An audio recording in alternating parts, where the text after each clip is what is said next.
जय श्री कृष्णा। राधे राधे। आप सभी को भाद्रपद माह के कृष्ण पक्ष की एकादशी अजा एकादशी की बहुत बहुत शुभकामनाएं। भगवान लक्ष्मी नारायण आप सभी की मनोकामनाएं पूरी करें। आइए सुनते हैं अजा एकादशी व्रत कथा। बोलिए विष्णु भगवान की जय हो, लक्ष्मी माता की जय हो, एकादशी माता की जय हो। एक समय की बात है, अर्जुन ने भगवान कृष्ण से कहा, हे माधव, आप मुझ पर कृपा करें और मुझे भाद्रपद माह के कृष्ण पक्ष की एकादशी के बारे में बताएं। इस एकादशी का क्या नाम है, इस एकादशी के व्रत का क्या विधान है और इस एकादशी का व्रत करने से किस फल की प्राप्ति होती है। तब भगवान कृष्ण ने कहा, हे कुंती पुत्र, भाद्रपद माह के कृष्ण पक्ष की एकादशी को अजा एकादशी के नाम से जाना जाता है।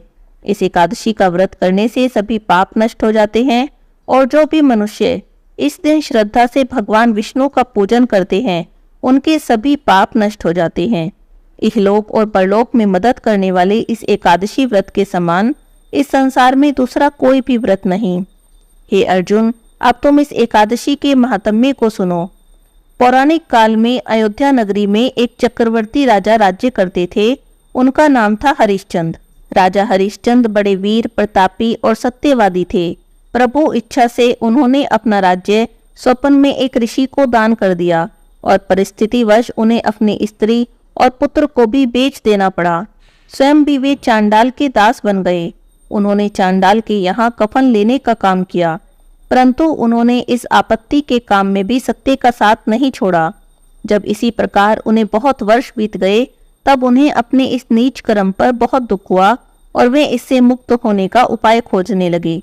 सदैव इसी चिंता में लगे रहते कि मैं क्या करूं और किस प्रकार इस नीच कर्म से मुझे मुक्ति मिलेगी। एक समय की बात है, वे इसी चिंता में मग्न बैठे थे कि गौतम ऋषि उनके पास पहुंचे। राजा हरिश्चंद्र ने उन्हें प्रणाम किया और अपनी दुख भरी कथा सुनाने लगे। राजा हरिश्चंद्र की दुख भरी कहानी सुनकर महर्षि गौतम भी बहुत दुखी हुए और उन्होंने राजा से कहा, हे राजन, भादो मास के कृष्ण पक्ष की एकादशी को अजा एकादशी के नाम से जाना जाता है। तुम उस एकादशी का विधान पूर्वक व्रत करो और रात्रि में जागरण करो। ऐसा करने से तुम्हारे सभी पाप नष्ट हो जाएंगे। महर्षि गौतम इतना कहकर वहां से चले गए। अजा नाम की एकादशी आने पर राजा हरिश्चंद्र ने महर्षि के कहे अनुसार विधि पूर्वक एकादशी का उपवास और रात्रि जागरण किया। इस व्रत के प्रभाव से राजा के सभी पाप नष्ट हो गए। उसी समय स्वर्ग में नगाड़े बजने लगे और पुष्पों की वर्षा होने लगी। उन्होंने अपने सामने ब्रह्मा, विष्णु, महेश और देवेंद्र आदि देवताओं को खड़ा पाया। उन्होंने अपने मृतक पुत्र को जीवित और अपनी पत्नी को राजसी वस्त्र और आभूषणों से परिपूर्ण देखा। व्रत के प्रभाव से राजा को अपने राज्य की पुनः प्राप्ति हुई। वास्तव में एक ऋषि ने राजा की परीक्षा लेने के लिए यह सब कौतुक किया था, परंतु अजा एकादशी के व्रत के प्रभाव से ऋषि के द्वारा रची हुई सारी माया समाप्त हो गई और अंत समय में राजा हरिश्चंद्र अपने परिवार के सहित स्वर्गलोक को गए। हे राजन, यह सब अजा एकादशी के व्रत का प्रभाव था। जो भी मनुष्य इस एकादशी के व्रत को विधान पूर्वक करते हैं, रात्रि जागरण करते हैं, उनके सभी पाप नष्ट हो जाते हैं और अंत में वे स्वर्गलोक को प्राप्त होते हैं। इस एकादशी की कथा को सुनने मात्र से अश्वमेध यज्ञ के फल की प्राप्ति हो जाती है। बोलिए विष्णु भगवान की जय हो, लक्ष्मी माता की जय हो, एकादशी माता की जय हो। गजेंद्र मोक्ष की कथा। बोलिए विष्णु भगवान की जय हो। पौराणिक कथा के अनुसार द्रविड़ प्रदेश में एक पांड्य वंशी राजा राज्य करते थे। उनका नाम था इंद्रद्युम्न। वह राजा बड़े ही धर्मपरायण थे और प्रजापालक थे। अपना अधिकतर समय भगवान की आराधना में व्यतीत करते थे। इस कारण उनके राज्य में सर्वत्र सुख शांति थी और उनकी प्रजा भी प्रत्येक प्रकार से अपने राजा से संतुष्ट थी। राजा इंद्रद्युम्न ने अब राजकार्य में अपना समय देना बहुत कम कर दिया। वे कहने लगे कि भगवान विष्णु ही मेरे राज्य की व्यवस्था करते हैं, इसीलिए अब मैं अपने इष्ट की आराधना में ही लगा रहना चाहता हूँ। राजा इंद्रद्युम्न राज्य का त्याग कर मलय पर्वत पर जाकर रहने लगे और तपस्वियों का सा वेश बनाकर निरंतर ही परब्रह्म श्री हरि की भक्ति में लीन रहने लगे। उनका मन और प्राण निरंतर ही श्री हरि के चरणों में समाया रहता। एक बार की बात है, राजा इंद्रद्युम्न रोज की भांति स्नान आदि से निवृत्त होकर श्री हरि की भक्ति कर रहे थे। उन्हें बाह्य जगत का तनिक भी ध्यान नहीं था। संयोग से उसी समय महर्षि अगस्त्य जी अपने सभी शिष्यों के साथ वहां पर पहुंच गए। ध्यान में लगे होने के कारण राजा इंद्रद्युम्न ने महर्षि और उनके शिष्यों का कोई भी स्वागत सत्कार नहीं किया। राजा के इस व्यवहार से महर्षि अगस्त्य जी क्रोधित हो गए और उन्होंने राजा इंद्रद्युम्न को श्राप देकर कहा कि हे राजा, तुमने गुरुजनों से कोई शिक्षा ग्रहण नहीं की और अभिमानवश अपने राजधर्म से निवृत्त होकर मनमानी कर रहे हो। तुमने हाथी के समान जड़ बुद्धि का अनुसरण करके हम ऋषियों का अपमान किया, इसीलिए तुम्हें घोर अज्ञानमयी हाथी की योनि प्राप्त हो। महर्षि अगस्त्य हरि भक्ति राजा इंद्रद्युम्न को यह श्राप देकर वहां से चले गए। राजा इंद्रद्युम्न ने इसे भगवान का मंगलमय विधान समझा, प्रभु के चरणों में अपना सिर रख दिया। इसीलिए महर्षि अगस्त्य के श्राप से राजा इंद्रद्युम्न अगले जन्म में गजेंद्र नाम के हाथी हुए, पर अपनी अटल प्रभु भक्ति के कारण उन्हें अपने पूर्व जन्म की स्मृति बनी रही। क्षीर सागर में 10,000 योजन ऊंचा त्रिकुट नाम का एक पर्वत था। उस पर्वत के पास ही घने जंगल में बहुत सी हथनियों के साथ राजा इंद्रद्युम्न गजेंद्र नाम के हाथी के रूप में निवास करते थे। वह सभी हाथियों के सरदार थे। एक दिन उसी पर्वत पर गजेंद्र अपनी पत्नियों के साथ बड़े बड़े झाड़ियों और पेड़ों को रौंदता हुआ घूम रहा था। उसके पीछे पीछे हाथियों के छोटे छोटे बच्चे और हथनियां घूम रही थी। बड़े जोर की धूप थी, इस कारण वह और उसके साथी प्यास से व्याकुल हो गए और पास ही के एक सरोवर में पानी पीकर अपनी प्यास बुझाने लगे। प्यास बुझाने के बाद वह सभी हथनियों और अपने साथियों के साथ स्नान करके जल की क्रीड़ा करने लगा। उसी समय एक बलवान मगरमच्छ यानी ग्राह ने उसके पैर को अपने मुंह में दबोच लिया और बलपूर्वक उसे पानी के भीतर खींचने लगा। गजेंद्र ने तत्काल अपनी पूरी शक्ति लगाकर खुद को छुड़ाने का प्रयास किया, पर वह सफल नहीं हो सका। उसके साथियों ने भी उसकी सहायता करनी चाहिए और बहुत प्रयास किया, लेकिन उनका प्रयास भी सफल नहीं हुआ। जीवन मरण का यह संघर्ष निरंतर ही चलता रहा। गजेंद्र स्वयं को बाहर खींचने का प्रयत्न करता तो ग्राह उसे पानी के भीतर खींच लेता। दोनों के संघर्ष के कारण सरोवर का निर्मल जल गंदला होने लगा और सभी कमल दल भी टूट फूट गए, शत विक्षित हो गए। समस्त जल जीव जंतु व्याकुल होने लगे। गजेंद्र और ग्राह का संघर्ष निरंतर ही चलता रहा। अंततः गजेंद्र का सामर्थ्य क्षीण होने लगा। अब उसका शरीर कमजोर पड़ने लगा था। उसके शरीर में शक्ति और मन में उत्साह नहीं रहा, परंतु जल में रहने के कारण ग्राह की शक्ति में कोई कमी नहीं आई, बल्कि उसकी शक्ति तो और भी बढ़ गई थी। वह नवीन उत्साह के साथ अत्यधिक शक्ति लगाकर गजेंद्र को पानी के भीतर खींचने लगा। अब सभी प्रकार से असमर्थ गजेंद्र के प्राण संकट में पड़ गए। उसकी शक्ति और पराक्रम का जो अहंकार उसे था, अब वह टूटने लगा था। अब वह पूरी तरह से निराश हो गया था। अपने पूर्व जन्म के पुण्य फल के कारण उसे भगवान का स्मरण हुआ। तब उसने निश्चय किया कि इस कराल काल संकट से केवल सर्वसमर्थ प्रभु ही उसकी रक्षा कर सकते हैं। इसी निश्चय के साथ गजेंद्र ने अपने मन को एकाग्र किया और पूर्व जन्म की स्मृति से सीखे हुए श्रेष्ठ स्तोत्र के द्वारा श्री हरि की स्तुति करने लगा। गजेंद्र की भक्तिमय स्तुति को सुनकर सर्वदेव स्वरूप भगवान विष्णु तत्काल ही उस सरोवर के तट पर प्रकट हो गए। जब गजेंद्र ने हाथों में चक्र लिए गरुड़ पर बैठे भगवान विष्णु को देखा तो उसने कमल का एक सुंदर पुष्प अपनी सूंड में लेकर ऊपर उठाया। उसे श्री हरि के चरणों में समर्पित करके बड़े ही करुण स्वर से प्रार्थना की, हे नारायण, हे जगदीश्वर, हे पूर्ण परमात्मा, आपको नमस्कार है। गजेंद्र को पीड़ित देखकर भगवान विष्णु को दया आई और उन्होंने तत्काल गरुड़ की पीठ से नीचे उतरकर गजेंद्र और ग्राह को सरोवर से बाहर खींचा और तुरंत ही अपने सुदर्शन चक्र से ग्राह का मुख चीर दिया और गजेंद्र को मुक्त करा दिया। श्री हरि के द्वारा मुक्ति पाकर ग्राह दिव्य शरीर धारण कर श्री विष्णु के चरणों में शीश झुकाकर उनकी स्तुति करने लगा। वास्तव में वह ग्राह पूर्व जन्म में हुहु नाम का एक गंधर्व था। एक समय महर्षि देवल सरोवर में स्नान कर रहे थे।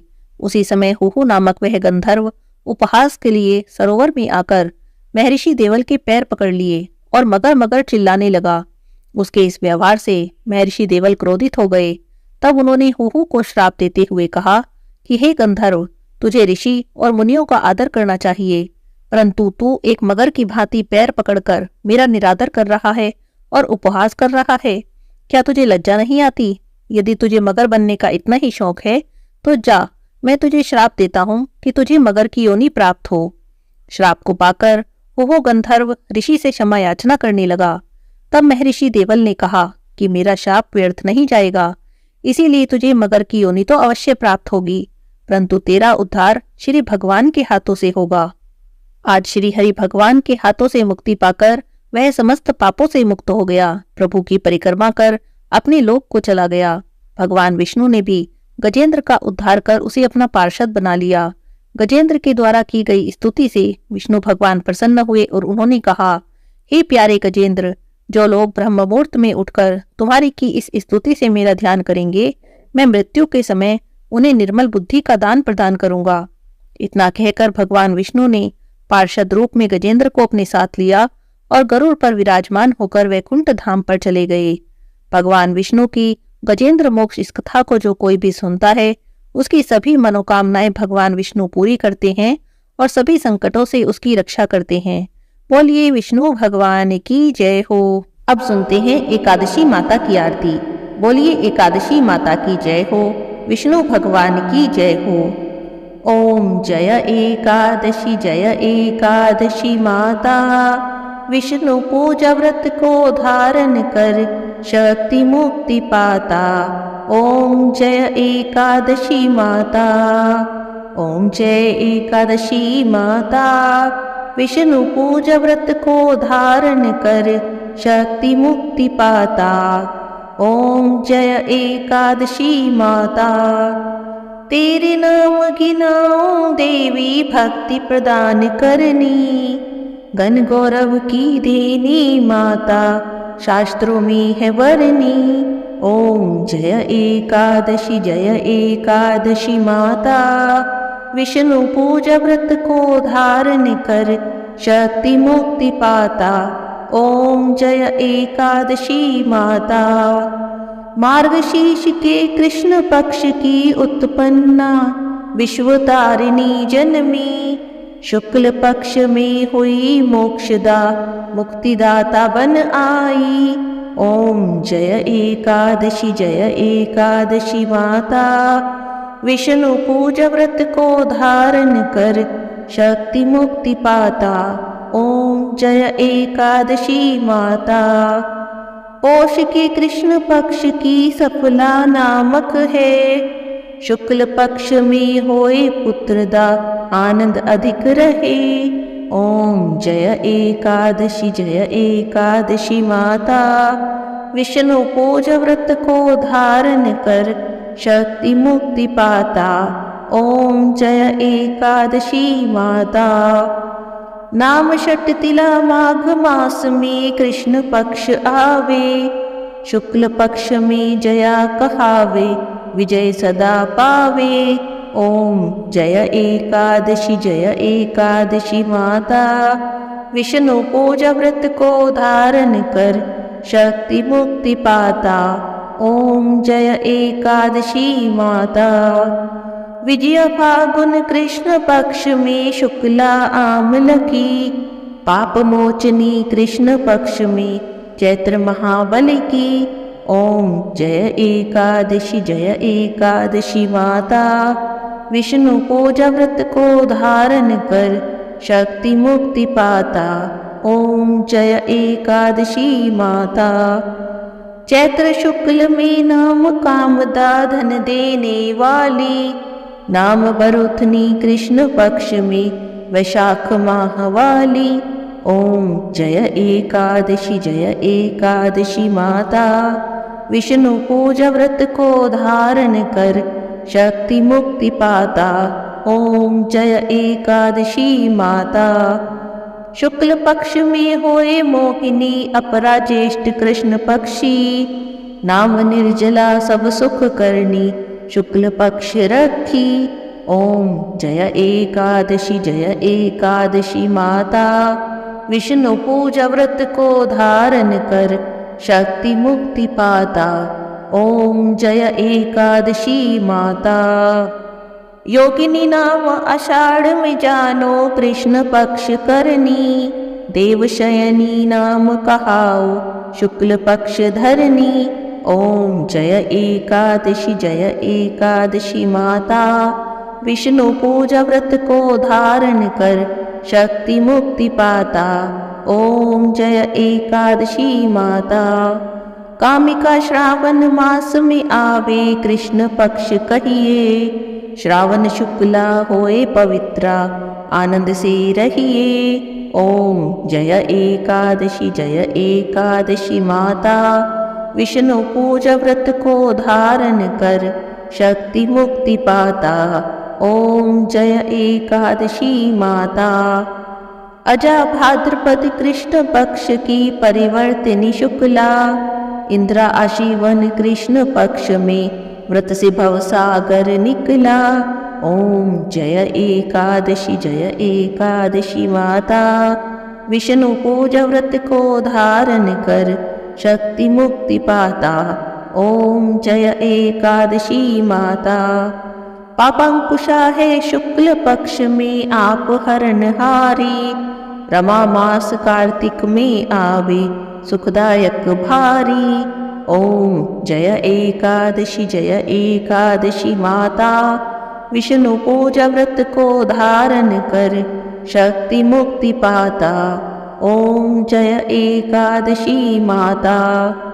देवोत्थानी शुक्ल पक्ष की दुख नाशक मैया, पावन मास में करो विनती पार करो नैया। ओम जय एकादशी माता, विष्णु पूजा व्रत को धारण कर शक्ति मुक्ति पाता। ओम जय एकादशी माता। परमा कृष्ण पक्ष में होती जन मंगल करनी, शुक्ल मास में होए पद्मिनी दुख दारिद्र हरनी। ओम जय एकादशी माता, विष्णु पूजा व्रत को धारण कर शक्ति मुक्ति पाता। ओम जय एकादशी माता। जो कोई आरती एकादशी माता की भक्ति सहित गावे, जन गुरुदीता स्वर्ग का वासा निश्चय ही पावे। ओम जय एकादशी माता, विष्णु पूजा व्रत को धारण कर शक्ति मुक्ति पाता। ओम जय एकादशी माता। बोलिए एकादशी माता की जय हो, विष्णु भगवान की जय हो, लक्ष्मी माता की जय हो।